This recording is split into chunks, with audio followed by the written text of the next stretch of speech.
Olá, amigos, é uma alegria estar aqui com vocês para recordar um pouquinho da passagem de Jesus entre nós.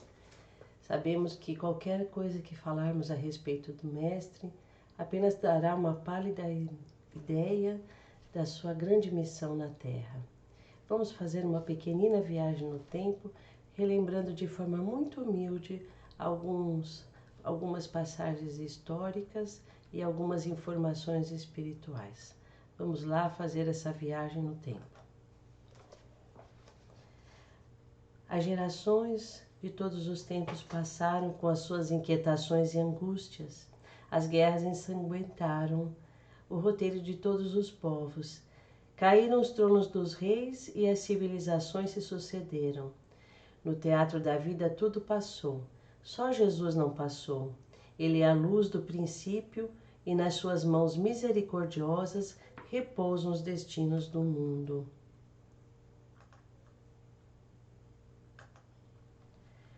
O orbe terreno não está alheio ao concerto universal de todos os sóis e de todas as esferas que povoam o ilimitado. Como parte integrante da infinita comunidade dos mundos, a Terra conhecerá as alegrias perfeitas da harmonia da vida. E a vida é sempre amor, luz, criação, movimento e poder. Fluidos misteriosos ligam a Deus todas as belezas da sua criação perfeita e inimitável. Os homens terão, portanto, também a sua parte de felicidade morredoura quando estiverem integrados na harmonia com o seu Criador. Há uma lei de amor que reúne todas as esferas no seio do éter universal. A Terra é, pois, também componente das sociedades dos mundos e tem o dever de melhorar-se, avançando pelo aperfeiçoamento das suas leis para um estágio superior no quadro universal. Segundo as tradições do mundo espiritual, na direção de todos os fenômenos do nosso sistema, existe uma comunidade de espíritos puros e eleitos pelo Senhor Supremo do Universo, em cujas mãos se conservam as rédeas diretoras da vida de todas as coletividades planetárias. Essa comunidade de seres angélicos e perfeitos, da qual Jesus também é um dos membros divinos, se reuniu nas proximidades da Terra por 3 vezes até hoje.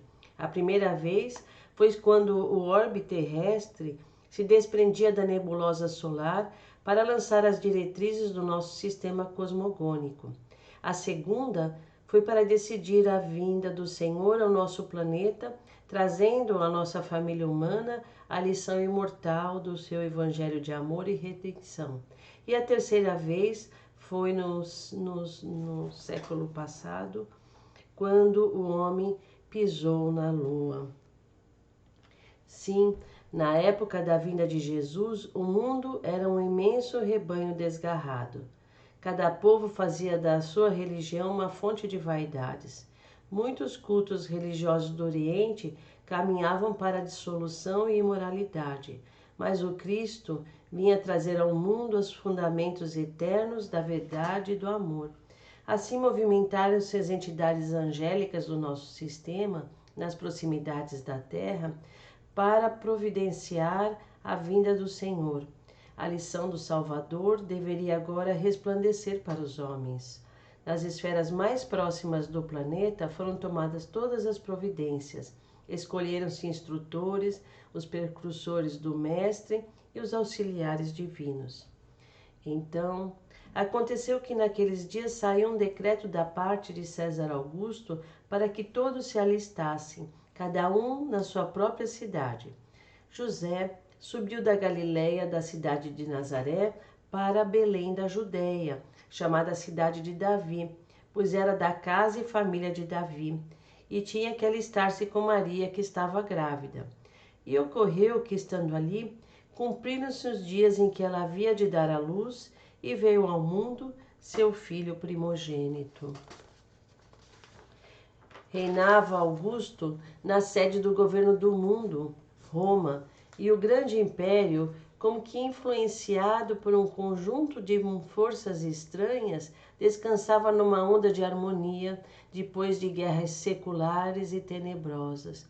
tudo havia sido preparado. Viu-se então uma noite cheia de luzes e de estrelas maravilhosas. Harmonias divinas cantavam um hino de sublimadas esperanças nos corações dos homens e da natureza. Começava a era definitiva da maioridade espiritual da humanidade terrestre, uma vez que Jesus, com sua exemplificação divina, entregaria o código da fraternidade e do amor a todos os corações. Na mesma região onde Jesus nasceu, haviam pastores que guardavam seus rebanhos durante as vigílias da noite. E eis que o anjo do Senhor veio sobre eles, e a glória do Senhor os cercou de uma luz, e eles tiveram medo. O anjo lhes disse: Não tenham medo, porque eu trago a vocês notícias de grande alegria para todo o povo. Na cidade de Davi nasceu hoje o Salvador, que é Cristo, o Senhor. Isto servirá de sinal para encontrá-lo. Vocês acharão um menino envolto em panos, deitado numa manjedoura. No mesmo instante, apareceu com o anjo uma multidão de exércitos celestiais que louvava a Deus e dizia: Glória a Deus nas alturas e paz na terra aos homens de boa vontade. A manjedoura é o teatro de todas as glorificações da luz e da humildade. E enquanto alvorecia uma nova era para o globo terrestre, nunca mais se esqueceria o Natal, a noite silenciosa, noite santa. A manjedoura assinalava o ponto inicial da lição salvadora do Cristo, como a dizer que a humildade representa a chave de todas as virtudes. Sobre o nascimento de Jesus, temos até hoje inúmeras discussões. Os estudiosos, chamados exegetas, concluem que Jesus seguramente nasceu antes do ano 4 do início da era cristã, data da morte de Herodes o Grande. No entanto, esses pesquisadores são unânimes em reconhecer a impossibilidade de se determinar o ano exato do nascimento do Mestre, com base somente nas fontes históricas que nós possuímos atualmente. Os instrumentos científicos da moderna pesquisa histórica nos permitem chegar somente até esse ponto. É nesse momento que a informação espiritual pode e deve ser conjugada com as pesquisas humanas, no intuito de resolver estas questões intricadas, mas extremamente relevantes para o estudo do cristianismo nascente. A revelação trazida pelas mãos do nosso querido Chico Xavier, através do espírito de Humberto de Campos, no livro Crônicas de Além Túmulo, relata que Jesus nasceu no ano 749 da Era Romana. Entretanto, o primeiro ano do calendário gregoriano, que é o ano Domini, ano 1, calculado no século VI da Era Cristã pelo Frei Dionísio, corresponde ao ano 754 UAC, ano da fundação de Roma. Portanto, o nascimento do Mestre, segundo a informação espiritual, se deu no ano 5 antes da Era Cristã. Onde nasceu Jesus? Essa é uma discussão que permanece até hoje. Vejamos esse pequeno mapa da Palestina nos tempos de Jesus. Podemos ver aí mais acima a Galileia, ao centro a Samaria e mais abaixo a região da Judéia. Para Lucas, Jesus nasceu em Belém, porém para os demais evangelistas informam que o mestre era cidadão de Nazaré da Galileia. O registro de Lucas pode ser verdadeiro, pois ele consultou Maria, a mãe de Jesus, e talvez por isso é que oferece a mais completa biografia do Redentor. Ernesto Renan, autor do clássico livro Vida de Jesus, assegura também que a pátria de Jesus é a cidade de Nazaré, embora ela não seja mencionada nos escritos do Velho Testamento, nem no Talmude e nem por Flávio Joséfo, historiador da Antiguidade. Provavelmente estas dúvidas continuarão ainda por muito tempo para os pesquisadores da verdade. A tradição cristã de que Jesus teria nascido na cidade de Belém está sendo questionada já há algum tempo por um arqueólogo israelense. Aviram Oshiri teria afirmado ou afirma que Jesus teria nascido na cidade de Belém, mas não Belém da Judéia, e sim Belém na Galileia. A tese é baseada em dados históricos, citações bíblicas do Antigo e do Novo Testamento e pesquisas que levaram 10 anos, além das inúmeras escavações que ele realizou. A distância entre a cidade de Nazaré e Belém da Judéia, que aí no mapa está mais abaixo, é de aproximadamente 150 quilômetros, enquanto que a distância entre Nazaré e Belém da Galileia é bem menor. Se Maria percorresse mesmo essa distância até Belém da Judéia, teria dado à luz muito antes.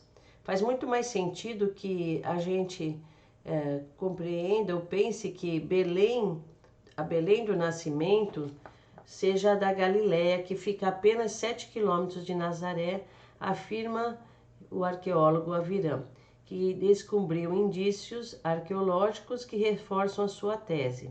Suas pesquisas apontam para o fato de que nunca foram encontrados sinais do Império Romano na cidade de Belém da Judéia, porém na cidade da Galileia, sim. Há vestígios que datam da época do nascimento de Jesus, como, por exemplo, os restos de uma muralha que pode ter sido construída para proteger uma comunidade e uma igreja de grande porte. Já em relação à língua que Jesus falava, temos informação que é o dialeto galileu do aramaico ocidental, e os manuscritos antigos do Novo Testamento que sobreviveram e foram recuperados estão redigidos em grego koiné, também conhecido como grego comum ou popular. Emmanuel esclarece no livro O Consolador, na sua questão 321, que a grafia original dos evangelhos já representa em si mesma a própria tradução do ensino de Jesus, considerando-se que essa tarefa foi delegada aos seus apóstolos. As primeiras pregações de Jesus iniciaram-se no ano 30. Antes de suas gloriosas manifestações, Jesus avistou-se com João Batista no deserto triste da Judéia, não muito longe das areias ardentes da Arábia. Assim, consoante a informação espiritual contida na obra de Chico Xavier, Jesus iniciou seu ministério no ano 30, depois de avistar-se com João Batista, o precursor.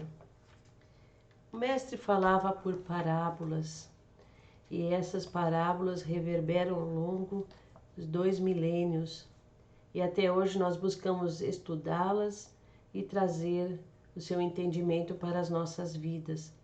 As parábolas do Evangelho foram como as sementes divinas que desabrochariam mais tarde em árvores de misericórdia e de sabedoria para a humanidade. Então, logo Jesus começou as primeiras pregações nas proximidades de Cafarnaum, onde frequentemente ele reunia a grande comunidade dos seus seguidores e numerosas pessoas que sempre o aguardavam ali ao longo do caminho, ansiosas por lhe ouvirem a palavra instrutiva. Então logo ele compôs o seu reduzido colégio de discípulos. Depois de uma das suas pregações do Novo Reino, chamou os 12 companheiros que seriam os intérpretes de suas ações e de seus ensinos. Eram eles os homens mais humildes e mais simples do lago de Genezaré. Pedro, André e Filipe, além de Tiago e João, que são descendentes de Zebedeu, eram filhos da região de Betsaida. Levi, Tadeu e Tiago, filhos de Alfeu e sua esposa Cleófas, parenta de Maria, eram nazarenos e amavam Jesus desde a infância, sendo muitas vezes chamados os irmãos do Senhor, à vista das suas profundas afinidades afetivas. Tomé descendia de um antigo pescador de Dalmanuta e Bartolomeu nascera de uma família laboriosa de Caná da Galileia. Simão, mais tarde também conhecido como Zelote, deixara sua terra de Canaã para dedicar-se à pescaria, e somente um deles, Judas, destoava um pouco dos demais, pois nascera em Iscariotes e se consagrara ao pequeno comércio em Cafarnaum, onde vendia peixes e quinquilharias. Com exceção de Levi, também conhecido como Mateus, que continuava nos seus trabalhos da coletaria local, e Judas, que prosseguia nos seus pequenos negócios, os 10 outros discípulos viviam quase constantemente com o Mestre, junto às águas transparentes do Tiberíades, como se participassem de uma festa de incessante luz. Segundo então a narrativa do apóstolo Mateus, as recomendações do Messias traçaram claramente os caminhos pelos quais os apóstolos deveriam guiar-se. E Jesus deixou normas de ação que eles deviam seguir.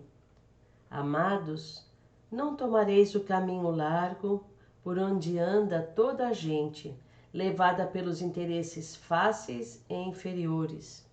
Buscareis a estrada escabrosa e estreita dos sacrifícios pelo bem de todos.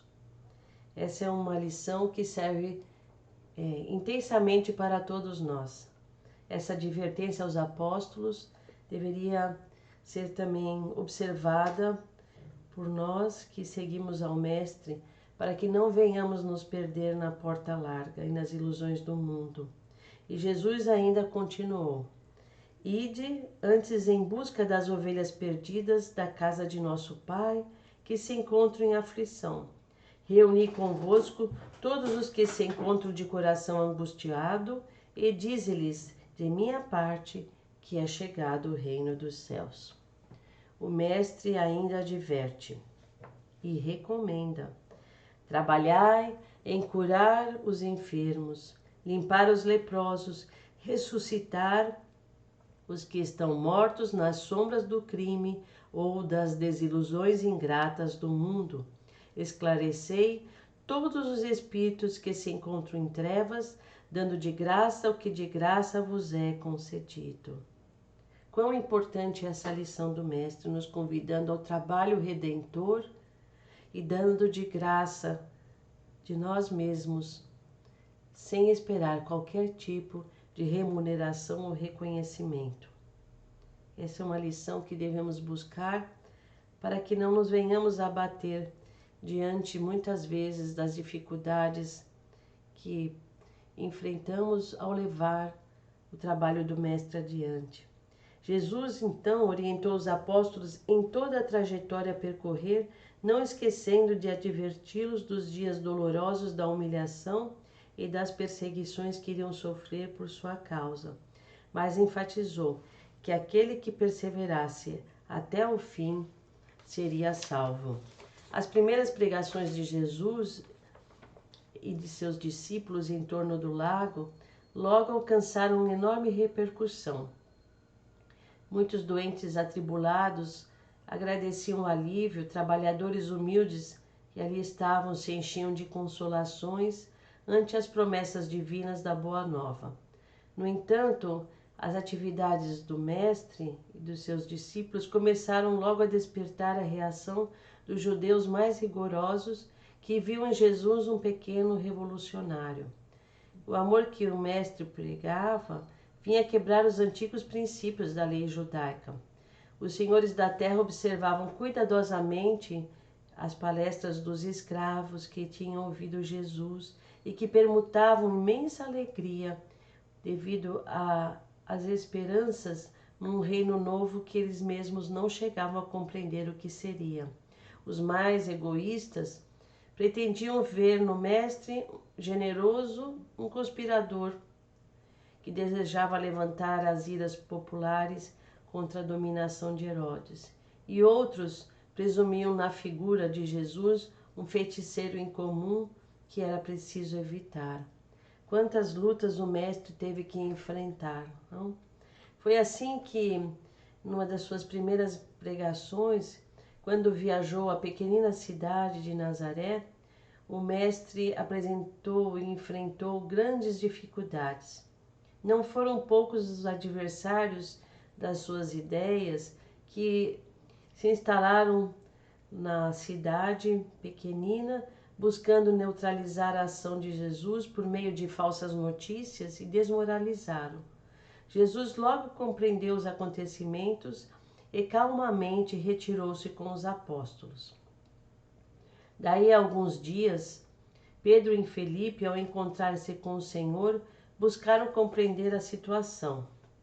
Mestre, observou Felipe, quase com mágoa.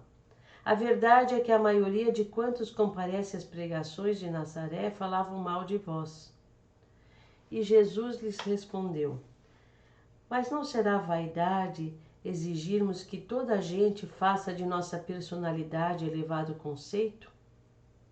Jesus interrogou-os com energia e serenidade e continuou: nas ilusões que as criaturas da terra inventaram para a sua própria vida, nem sempre constitui bom estado da nossa conduta ou falarem todos bem de nós. Agradar a todos é marchar pelo caminho largo, onde estão as mentiras da convenção. Servir a Deus é tarefa que deve estar acima de tudo, e por vezes, nesse serviço divino, é natural que desagrademos os mesquinhos interesses. Quantos ensinamentos o Mestre aí nos dá? Nós devemos refletir, porque essas passagens nos falam da vaidade e do orgulho que muitas vezes possuímos quando alguém se refere a nós e emite conceitos e adjetivos acerca dos nossos atos ou da nossa pessoa. Então nós precisamos aprender a ter a consciência reta e esquecer o julgamento de outro. É um trabalho grande que devemos realizar, né? Combater a nossa vaidade. O Sermão do Monte é uma das passagens mais lindas que Jesus nos deixou. Vamos viajar no tempo, nas asas da palavra de Emmanuel e nos aproximar daquele instante em que Jesus sobe ao monte das bem-aventuranças. O crepúsculo descia um deslumbramento de ouro e brisas cariciosas no monte das bem-aventuranças. Ao longo de toda a encosta, muitas centenas de criaturas ali se aglomeravam a fim de ouvirem a palavra do Senhor dentro da paisagem que se aureolava dos brilhos indescritíveis de todo o horizonte pincelado de luz. Eram velhinhos trêmulos, lavradores simples e generosos, mulheres do povo agarradas aos filhinhos. E entre os mais fortes e sadios viam-se também os cegos, as crianças doentes, homens maltrapilhos. Ante os seus olhares felizes, eis que surge a figura do Mestre, dirigindo-se aos vencidos e sofredores do mundo inteiro, pregando pela primeira vez as bem-aventuranças celestiais. Sua voz caía como bálsamo eterno sobre os corações desditosos. Bem-aventurados os humildes de espírito, porque deles é o reino dos céus. Bem-aventurados os que choram, porque eles serão consolados. Bem-aventurados os mansos, porque eles herdarão a terra. Bem-aventurados os que têm fome e sede de justiça, porque eles serão fartos. Bem-aventurados os misericordiosos, porque eles alcançarão misericórdia. Bem-aventurados os limpos de coração, porque eles verão a Deus. Bem-aventurados os pacificadores, porque eles serão chamados filhos de Deus. Bem-aventurados os que são perseguidos por causa da justiça, porque deles é o reino dos céus. Bem-aventurados sois vós, quando vos injuriarem e perseguirem, e mentindo, disserem todo mal contra vós por minha causa. Por muito tempo falou do reino de Deus, onde o amor edificaria maravilhas perenes e sublimadas. Suas promessas pareciam dirigidas ao incomensurável futuro humano.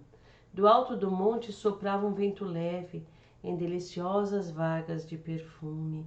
As brisas da Galileia se haviam impregnado da virtude poderosa e indestrutível daquelas palavras, e obedecendo a uma determinação superior, iam espalhar-se entre todos os aflitos da terra.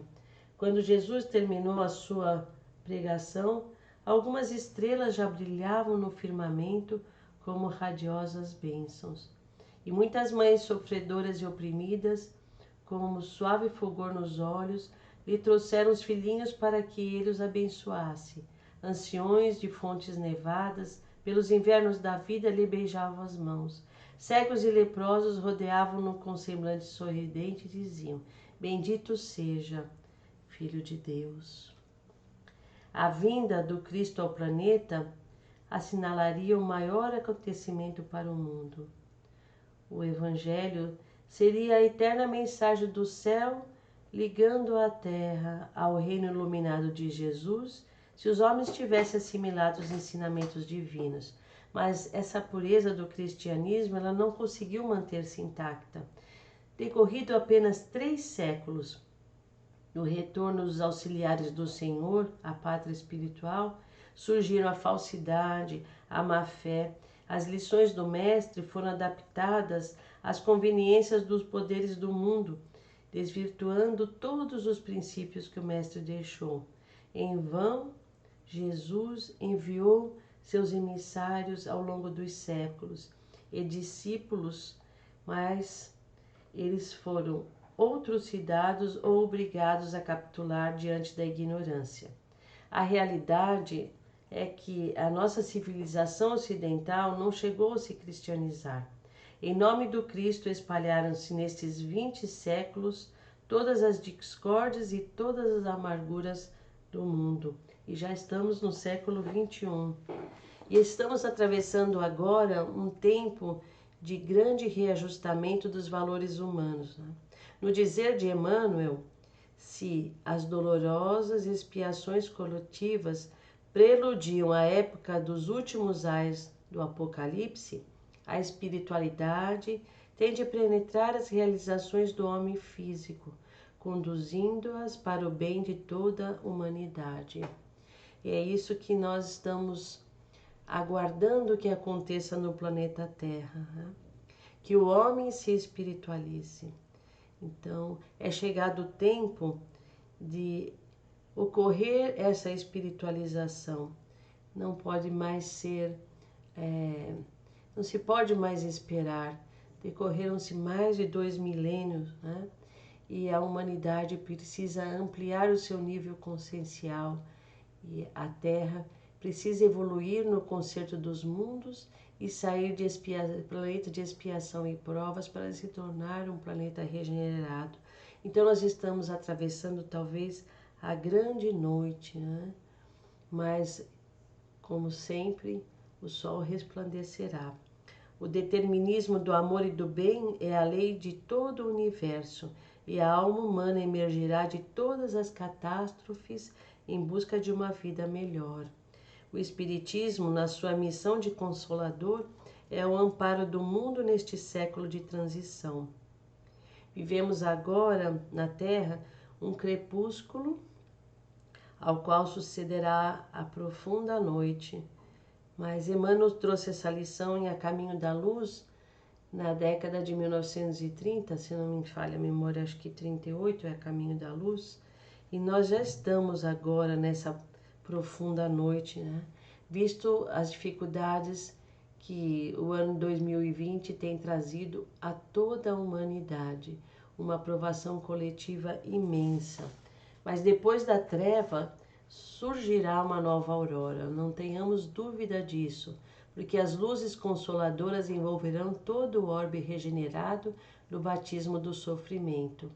O homem espiritual estará unido ao homem físico para a sua marcha gloriosa no ilimitado.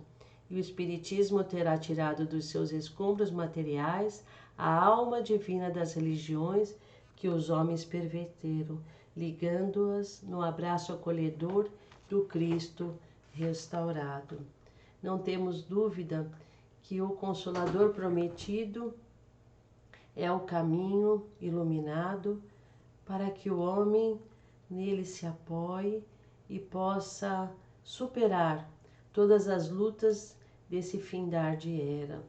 Nós fizemos uma pequena pesquisa, as referências bibliográficas aí se encontram, o material é muito rico, mas nós apenas quisemos relembrar a vinda do Salvador e os seus grandes ensinamentos. Nós vamos retornar a câmera aqui para despedirmos e deixar uma mensagem de esperança a todos os corações. Nós sabemos que os próximos anos serão anos de grandes lutas para que o planeta e a humanidade reencontrem o equilíbrio, a paz, a harmonia, para que os homens se compreendam como seres espirituais e como irmãos aqui na Terra, cuja missão é vivenciar a fraternidade e o amor incondicional. Todos nós estamos em busca da felicidade, em busca da paz, da alegria duradoura, mas os nossos anseios precisam ser construídos em nossa alma. Nós precisamos nos libertar do passado sombrio e muitas vezes para isso atravessamos dolorosas expiações, dolorosos resgates. É assim que a humanidade entrou num momento de resgatar, todas as eras que foram sombrias e que foram permeadas de lutas, de guerras, enfim. Nós temos uma grande dívida com o governador planetário. O mestre investiu-se do corpo material, ele que é a luz, que é o amor, o próprio amor, por amor veio à Terra para resgatar a espiritualidade do homem, para mostrar o sentido de nossas existências e deixou uma das maiores mensagens: fora da caridade não há salvação. Então nós precisamos trabalhar com afinco no bem e pelo bem, esquecendo-se de nós, esquecendo a vaidade, esquecendo o orgulho, porque só o bem pode também nos libertar de nossas sombras passadas, das nossas culpas, dos nossos complexos, Então, à medida que nós vamos trabalhando no bem, nós vamos construindo uma estrada luminosa que será uma ponte para nós, Uma ponte para que nós cheguemos ao amor incondicional, que nós possamos permear as nossas existências de perdão, de compaixão, de solidariedade e de trabalho. O tempo urge e nós precisamos trabalhar o máximo que pudermos em nossas existências, realizar tudo que estiver ao nosso alcance, Porque nós realmente somos os trabalhadores da última hora e fazemos parte desse elo invisível, dessa corrente invisível da fraternidade e do amor universal, que nós sejamos elos inquebrantáveis, nesta corrente de amor. Então, que Jesus abençoe os nossos propósitos e queremos desejar a todos um Natal permeado de esperança e de muito amor junto aos seus familiares, e que venha 2021 com muito trabalho, mas também que nós escoremos-nos na fé para que possamos superar todas as adversidades, certos de que existe um Pai misericordioso, bondoso e justo, e que nada acontece sem a sua permissão. E com a certeza ainda maior de que Jesus está no leme de todos os acontecimentos no orbe terreno. Muita paz a todos, recebo o meu abraço carinhoso e até mais. Fiquem com Deus.